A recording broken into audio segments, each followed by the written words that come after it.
जिसके साथ ले सकते हो जोखिम, तो ये जगह तुम्हारी है।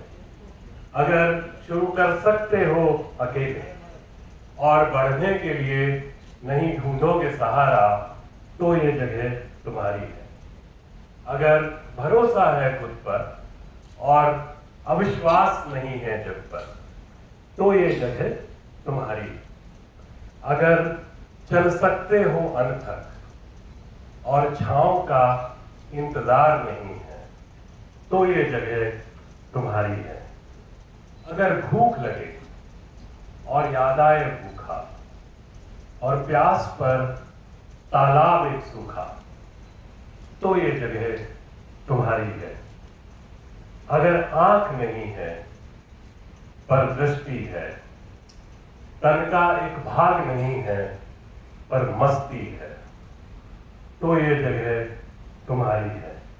और जो बहुत इंपॉर्टेंट मुझे लगता है लाइन है, मेरे लिए बड़ी पसंदीदा लाइन है ये अपनी, अगर नहीं चाहते आग लगाना, अगर नहीं चाहते आग लगाना और चिंगारी है एक मकसद, तो ये जगह तुम्हारी है। अगर नींद से प्यारा है सपना और जिद के साथ ले सकते हैं जोखिम, तो ये जगह हमारी।